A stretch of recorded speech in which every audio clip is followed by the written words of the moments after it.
duteganye na giti cy'inyoni, turi ku musozi waho wa Kanyinya. Nkuko nabibabwiye ni Kanyinya uzamuka ujya hejuru. Niho ubworozi bwacu buri, niho twabushyize. Inshuti za Kofisare, urumva rero Kofisare nabyo turabikora kugira ngo tubashishikarize gukora. Tubashishije gukora, mutazamubona tugiye kureba ibiganiro by'ahandi cyangwa by'ahandi. Urumva natwe ari byo twatangiye kugira ngo turebe. Ni bya Kofisare ibi twatangiye kugira ngo tugende dutinyura abantu, be gutinya aho bari. Uko yatangira uko kose, twizera ko ibintu cyose watangira cyose hari aho cyakugeza, hari aho cyakuvana. Wenda nk'urubyiruko cyangwa ufite urugo, na kera na kare wasangaga mu rugo aho twavukiye, aho twakuriye, wasangaga hari itungo mu rugo wanyu, bafite itungo wanyu bakenera. Hari ikibazo cyavutse, bakeneye umunyu, isukari, bakavuga ati reka tujyane itungo rimwe mu isoko, ikibazo kigakemuka.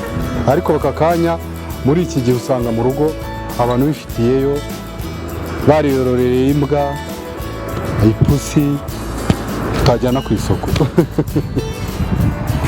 Rero niborohe n'amatungo.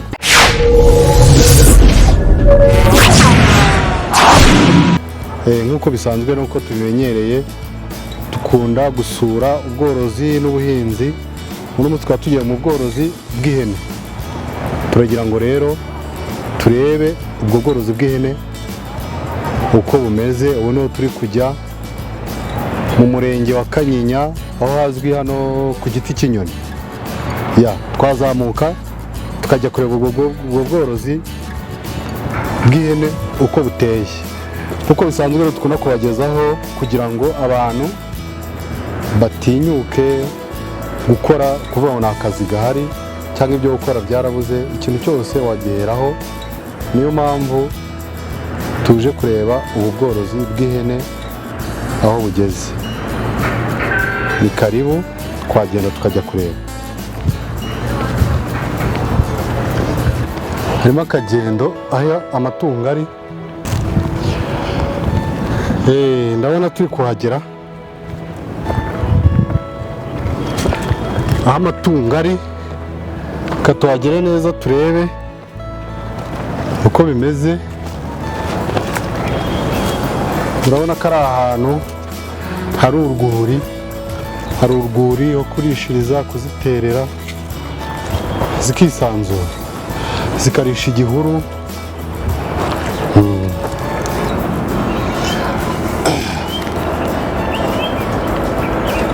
Inshuti za Kofisare, hano turi mu kiraro cy'ihene.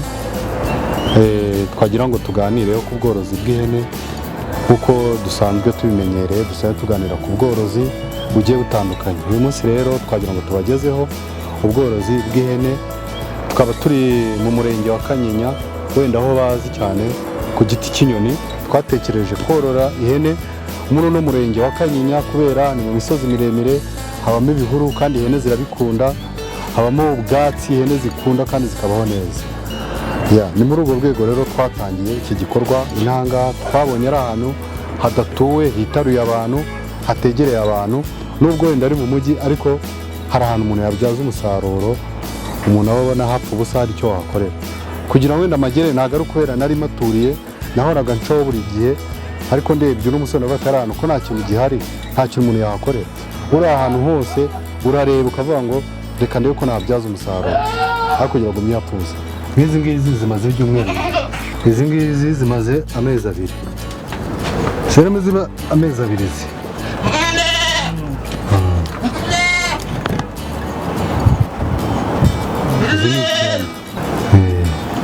Ubu ngubu nubwo ibyumweru bibona, hari abyaye 2 n'indi ibyara imwe. Izi nazo izagiye zibyara 2 n'ubu hano ari 2. Urabona rero ziba zikiri ntoya, zishobora kuzikandagira. Impamvu tuzitandukanye, wenda kugira ngo zitazijena, ziba zikeneye kugira ngo ziruhuke. ziba zikeneye kugira ngo ziruhuke buriya bwana butazijena buri kanya bushaka kuzonga. Niyo mpamvu rero tubutandukanya kugira ngo igihe cyo kongera iyo isaha zigeze nibwo zifungurira uriya ikagenda ijya ku yandi.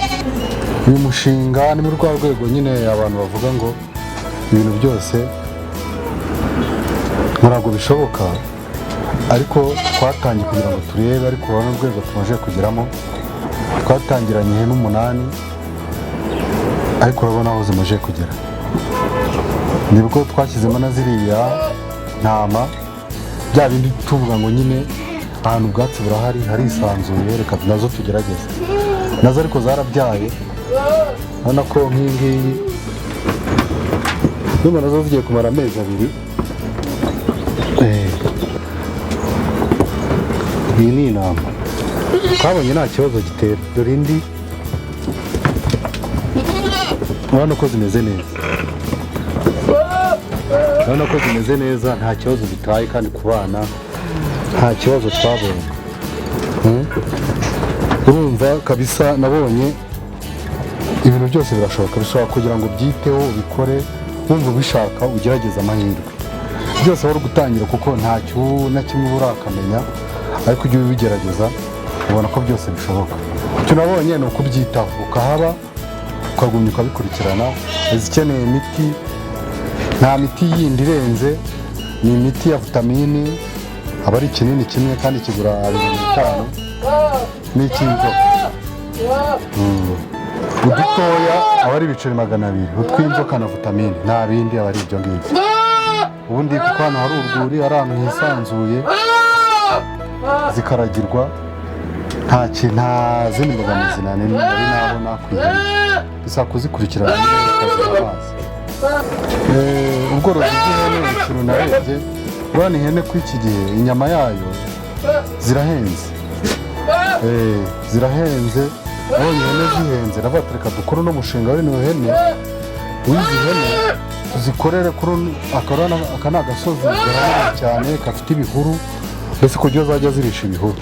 Nuko natekereje kugira ngo nzororere ahangaha, tugerageze muri byo dutangiza ku ihene nkeya, ihene 8 ariko zimaze kuba 20 zirarenga, tugeze muri 30 hari. Mu gitabo tugenda twandika uko izo hene zagiye zivuka n'umubare wazo. Impamvu twatekereje kugira ngo tuzubakire hejuru, urabona iyo ziganze ziba hasi cyangwa muri ravumbi rizijya mu mazuru, zikazitera ibicurane. Ariko ziri hano hejuru ziraganga, amaganga yayo akamanuka hasi, bagakubura bagakora amasuku bakabiyorera hasi. Uyu mushinga numva tugiye kumara nk'amezi nk'umwaka dutangira. Nkurikije nuko tutari twatangira wenda tuvuge ngo turagurisha, ariko nka ziriya hene tumaze kugira 13 zimaze kuvuka, ntabwo ari ihene, ni ihene zirengeje zingahe nk'eshanu zimaze kubyara. Izindi rero ziracyafite amezi, nazo ziri hafi. Urumva mu minsi iri imbere turatangira kugurisha. Urumva twabonye ari ibintu bishoboka. Cyangwa gisigaye wenda ni ukwagura. Urabona ko zingana ziri hano na ziriya twagiye ducagura ino y'ukwazo uko zigenda zivuka, kugira ngo tujye tuzitandukanya n'izi ngizi nkuru, wenda kugira tutazikandagira. Ariko urumva mu minsi iri imbere urabona ko ari ibintu bishoboka, umuntu abigize nk'akazi haro byamuvana bikamugeza ahandi. Rero ukuntu nabonye ibintu byose ni ukubishyira kuri gahunda. Ntabwo iminsi yose umuntu ahora mu kazi, cyangwa iminsi yose ngo uhore hano ku kiraro. Ufata umunsi nka rimwe nka 2 mu cyumweru ukahagira ukuntu bimeze, kuko wenda bigoranye, kereka ari ahantu wenda uvuga ngo barazishakira ubwatsi, baragira gute, barazahirira ziri mu rugo. Ariko ahangaha impamvu twegereye ahantu hari ibisambu, ahantu hanini hegereye ishyamba, kugira ngo zisanzure. Rero kubifatanya n'akazi biterwa n'ukuntu wapanze akazi, ntabwo kubibonera umwanya, ntabwo bisaba kugira ngo ubyirirwemo cyangwa birare. Kwagira byonyine ukareba izifite ikibazo, wenda kureba n'abakozi nimba bazihaye ayo mazi, cyangwa nimba zikeneye iyo miti tukazirebamo, tukavuga ngo izi zirakeneye ikinini cy'inzoka cyangwa cya vitamine. nta biba birenze bindi biba bigoranye. Iki kiraro urabona ko cyubatse kiri hejuru, iyo ihene ziraye hasi zya vumbi biratumuka ikajya mu mazuru, ugasanga ihene zirwaye ibicurane. Ariko iyo ziri hejuru urumva yo niyo ziganze, niyo zigize amahurunguru acamo hariya hasi, urabona umwana ajyamo agakubura, urabona ko bamaze igihe bakubuye. Iyi ni ifumbire turayifata tukayirunda mu mifuka, iyi ni ifumbire nziza cyane. Uyikeneye turamuha umufuka aho ngaho ni 6,000. Ndoro twagiye tuyirunda naho ngaho.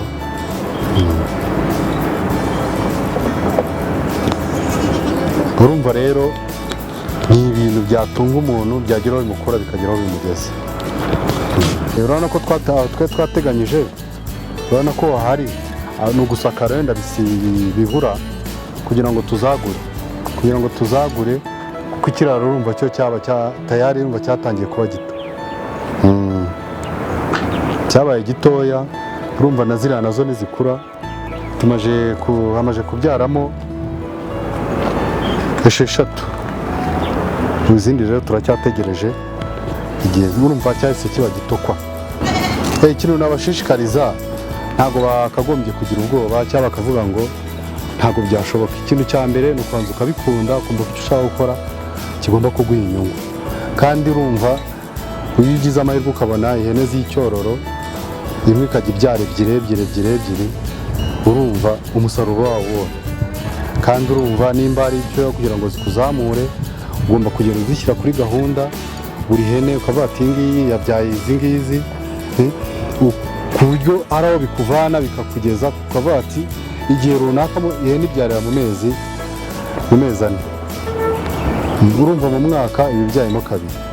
Urumva waba ugize ihene zingana, urumva zaba zibaye ihene nyinshi. Ibyara ebyiri, urumva ufite ihene imwe, urumva waba ugize ihene 9. Urumva rero aba ari umusaruro. Kandi ufate rero tugiye kumara hano, urumva mu kwa 3 k'umwaka ushize tuzaba twamaze umwaka. Ariko reba ihene tumaje kugira, zimaje kuvuka ihene 13 n'intama 2 zavukiye, urumva zimaje kuba 15. Kandi ntabwo ari ihene zose zari zabyara, tumaje kubyazamo 6 n'izo ntama 2. Urumva rero ko umusaruro uba ugenda ugaragara. Ari umuntu rero wabigira umwuga, wabigira akazi, urumva ko wamutunga. Urumva mu gihe cy'amezi 4 cyangwa 5, 6 yatangira akagurisha. Kandi ihene imwe ku iki gihe aba ari 100,000, amake aba ari nka 80 cyangwa 70. Urumva rero ko amafaranga yo ari. Ubu ngubu hano tuhafite abakozi 2 nibo bazikurikirana. Urumva rero nubwo dushishikariza abantu korora ibintu by'ubworozi, murumva ko natwe twarabitangiye kugira ngo turebe. Ni mpamvu tuba twakoze iki kiganiro kugira ngo gifashe abandi nabo batinyuke guhora tubereka, nubwo tugenda tubereka ibintu bigiye bitandukanye, ariko twatangiriye ku ihene kugira ngo turebe, ariko tubona ko ari ibintu bishoboka. Urumva rero inshuti za Coffee-Sale, urumva rero Coffee-Sale nabyo turabikora kugira ngo tubashishikarize gukora. Tubashishikarize gukora, mutazamubona tugiye kureba ibiganiro by'ahandi cyangwa by'ahandi. Urumva natwe ari ibyo twatangiye kugira ngo turebe. Nubwo twatangiriye ku ihene, n'ibindi twabonye ko bishoboka, nk'uko duhora tubagezaho ibiganiro bigiye bitandukanye. Rero ni bya Coffee-Sale, ibi twatangiye kugira ngo tugende dutinyura abantu, be gutinya aho bari. Uko watangira uko kose, twizera ko ibintu cyose watangira cyose hari aho cyakugeza, hari aho cyakuvana. Icya mbere ni ugutangira. Muri urwo rwego rero twari turimo tureba ubworozi bw'ihene aho bwakura umuntu n'aho bwamugeza. Rero inshuti za Coffee-Sale nta kindi tuba tubifuriza, ni ibyiza, ni iterambere. Urubyiruko cyangwa umuntu uwo ari we wese, yaba akuze wese, yemerewe korora. Kandi nta nubwo ari n'ibintu biba bisaba izindi mbaraga, ni ugutinyuka gusa, wowe ugatangira ugakora. Reba nk'ahangaha twaje, ntabwo twari tuhazi, ni ugutekereza gusa, kumva urabikunze ukavuga ati hari ahantu haberanye no kororera ihene, kuko ihene mu buzima busanzwe zikundira ibihuru, zikunda kurisha ibihuru. Impamvu zikunda kurisha ibihuru kwa kundi ziba zurira ziri kurisha, ziba ndende, usanga ari ndende, usanga zigaragara ko ziba nini cyane. Rero ni muri urwo rwego twatekereje kuza ahangaha, nta kindi, ibintu byose ni ukubitekerezaho, ukavuga ngo reka nkore urebe ko ibintu byose ko bitashoboka. Ibintu byose rero birashoboka, nta mpamvu yo gucika intege, nta mpamvu yo kumva ko wakora akazi k'ukwezi udafite nk'agahe nk'itungo ku ruhande, ejo uhura n'ikibazo kikagufasha. Nk'abantu bashobora kuvuga ngo afite nk'umuryango w'abantu 8, w'abantu 9, w'abantu 10, ufite ihene ebyiri, wagurishamo imwe ukishyura umuryango wose mituweli. Urumva rero ni twa tundi duto dukunda gusuzugura ngo ntacyo twamara. Buriya niyo turi mu mujyi cyangwa turi gushakisha n'ibindi, ibi nabyo usanga ari byo dusanga dukenera mu buzima bwa buri munsi. Ibi ni ibiryo, aba ari ibyo kurya. Ufashe itungo cyangwa uzora abagabo bamaze kuruhuka bari mu kabari, usanga bakenera inyama, bakenera ku kaburusheti. Nta kindi uzi, ni uko abantu baba bazoroye bakazibona kandi zikaguha amafaranga. Rero numva ikintu cyose umuntu nta mpamvu yo kugitinya. Kandi mu buzima busanzwe no wenda nk'abantu ba kera wasaga nubwo yakoraga ariko akaba afite itungo mu rugo, mu gihe ahuye n'ikibazo, mu gihe amafaranga y'ukwezi ataraza, akavuga ati nawe mujyanye nk'ebyiri ku isoko, ikibazo kiba gikemutse. Ni muri urwo rwego rero twe kumva ko tuba mu mujyi gusa, ahantu hose washaka kugira ngo worore aho waba uri hose byashoboka, byaterwa n'aho uri no kurushaho kubikora. Watinyuka nk'uko umuntu wese atinyuka, umuntu afata umwanzuro akavuga ati reka nkore kino kintu. Urumva nimba dushaka kongera, na twatangiye ku kiraro gitoya, naho ubundi rero byo kuvuga ngo umuzamu, ibintu byose wari umubare. Ushobora kuzana izo hene warabaze turi n'umukozi agiye kumara ukwezi, amezi 2, amezi 3, amezi 4, aba yarabyaye, wenda wigora kuri ubwo bw'ukana amafaranga baba bahembwa ntago ari menshi, ntago ari menshi pe. Ukigora ukavuga ati nyuma y'amezi 5, 6 ziba zaravutse, zarabyaye, nzatangira no ngurishe ajya mfasha guhemba n'umukozi, ubundi ngukira mu bwije. Niba ufite ihene 10 zibyara ebyiri, urumva izo hene aba ari nyinshi. Numva kuvanamo zikatangira zikajya zihemba umukozi, ni ibintu biba byoroshye. Bisaba nawe nuko ushaka kuyipanga. Wenda ninjye watangiriye gutya, wenda njyewe ne kwirebaho cyangwa numve ko undi muntu wese yatangira kuko nanjye natangiye. Hari uwatangira afite ahantu hanini cyangwa atuye ahantu yazikora, ntabwo tuvuge ko yatangira ku ihene 10, iyo yatangira ku ihene 5 yazitanye. Ntabwo ari ngombwa ngo utangirire kuwa ufite nyinshi, yatangira uko ubushobozi bwe bungana. Twavuze ko umuntu atangira ku ihene 2, niyo yaba imwe ariko iri mu rugo, b'abana bavuye ku ishuri bakayahirira. Nubwo wenda twe natekereje hano wenda akabura nabonye, hari n'abandi bantu badafite nk'ahantu hangana gutya kandi boroye. Icyo dushaka mu bworozi, cyangwa tuvuga ubworozi n'ubuhinzi, icyo dushaka ni ukudacika intege, kandi birangira ari byo bidushyitseho dukeneye ibyo kurya. Kuko amatungo tuvuga tworora cyangwa ubuhinzi tuvuga ngo duhinge nibyo bidutunga. Rero one day bivuge ngo iwawe sakabura itungo iryo ari ryo ryose ariko ukabura ifite. Nubwo ngiye mvuga ngo ni ihene, ushobora no gutangira ku nguko, ushobora gutangira ku kindi, ariko ihene ngiye icyo mvuga ni uko ari izana amafaranga mu buryo bwihuse. Urumva ko ushobora kujyana ihene imwe bakakwishyura hafi 100, 120, ibaye make aba ari nka 80. Urumva ayo mafaranga rero ni menshi, habamo mituweli ugahahira n'urugo iminsi ikicuma. Wenda nk'urubyiruko cyangwa ufite urugo, na kera na kare wasangaga mu rugo aho twavukiye, aho twakuriye, wasangaga hari itungo mu rugo wanyu, bafite itungo wanyu bakenera, hari ikibazo cyavutse bakeneye umunyu, isukari, bakavuga ati reka tujyane itungo rimwe mu isoko, ikibazo kigakemuka. Ibyo bintu tukajya tubyirengagiza. Rero nubwo tuba mu mujyi, ariko n'iwacu mu byaro twagiye duturuka twabikora, kandi kera niko byahoze. Ariko bakakanya muri iki gihe usanga mu rugo abantu bifitiyeyo, bariyororeye imbwa, ipusi, tutajyana ku isoko. Rero niborohe n'amatungo, ibi mwe ariko abayifite bashyiramo n'inkoko, hari nk'abantu twasuye nabwo tuzagenda tubasure tubereke nka Kofisare, umuntu woroye, batweretse ukuntu borora inkoko mu buso butoya, nabyo wabikora hano mu mujyi, ukakubaka ahantu ugashyiramo inkoko 10, 15, inkoko simwigura ngaho, inkoko igura ibihumbi 12, 15. Ubwo ikibazo ntabwo cyakemuka ubu ujyanye 5. Rero dutinyuke twe kuvuga ko ibintu bitashoboka, kandi umwanya turawugira, umwanya tujya kureba imipira, umwanya dupushuza turi mu matelefone.